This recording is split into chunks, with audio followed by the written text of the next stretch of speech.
In the last part of the training, we will discuss some concrete tools and strategies to take back to your program and implement.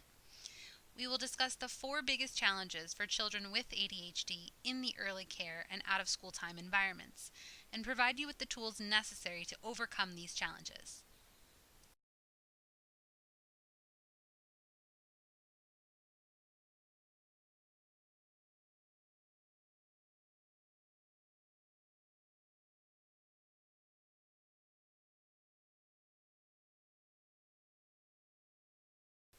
First, let's discuss the child's difficulty focusing.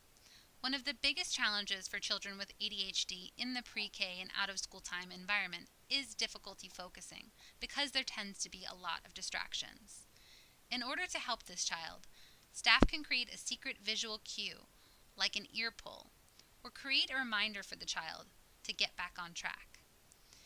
Make sure to have this gesture be the same across all classrooms, and check in with your colleagues about it.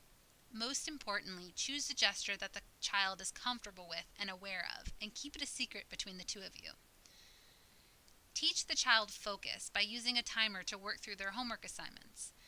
Be explicit in your instructions and tell students how long they will have to complete the task. When the timer goes ding, have all students stand up and do a set of jumping jacks, or play a game that excites them. Whatever it is, do something to break the amount of time sitting down. Create a reward system with points and prizes, and use stickers or stars to have a raffle at the end of the week. Communicate with parents about the systems that you've used and follow up at home. Choose goals with the child and parents so you can measure progress in a given amount of time.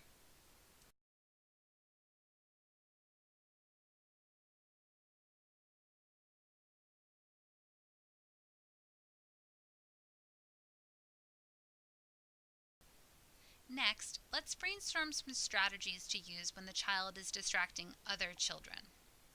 As soon as possible, create a behavior improvement plan with the child. Ask the child questions about how they think they're doing, and come up with some shared goals. Identify one concrete goal at a time and set the child up for success by identifying 3 ways that he or she can meet that goal. Have some one-on-one conversation with the child to have this goal setting take place. Make sure the goal is attainable and action-oriented. The goal should have some sort of, I will do this to meet that. Teach children how to politely remind one another of what they're supposed to be doing and when. Oftentimes, this might be a nonverbal cue, like putting your finger to your lips to signal that they shouldn't be talking. When you see the urge arising in your students, move closer to the child and redirect him or her using body language or a quiet side conversation. Or change the schedule to allow times for activity and games to intersperse times of sitting down and silent reflection.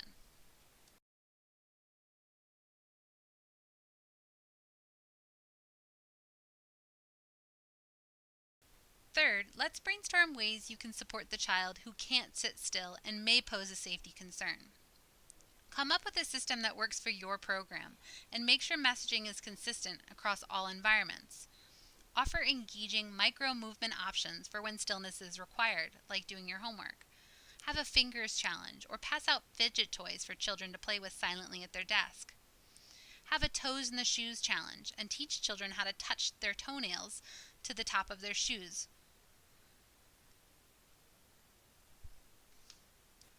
Create a system of call and responses for your classroom so children know when to listen and they know when it's serious. Have a heads down, eyes up challenge, or have call and responses like, if you can hear my voice, clap once, or 1, 2, 3, eyes on me, or mouths closed, eyes on me.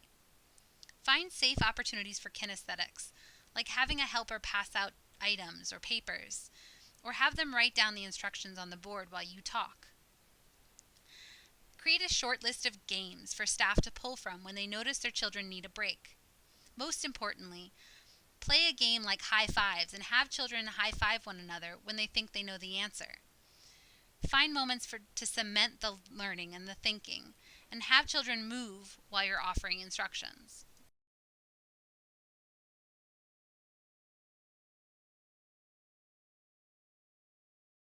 Lastly, we will discuss the tools to support children who struggle with social inappropriateness. Again, teach children how to give respectful feedback and model what that looks like in front of the class.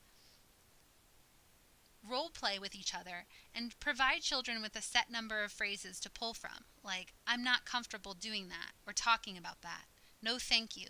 Please don't do that, and please stop. Create moments for peer mentoring and identify community organizations or team sports for adult mentoring so children can learn how to work together. Reiterate that everyone makes mistakes and deserves a do-over. Apologize to make it better and teach children how to apologize. Create a way for students to showcase their talents or a reward system to spotlight their interests. Have a science fair, a talent show, or generally do team building activities with your children to showcase strengths.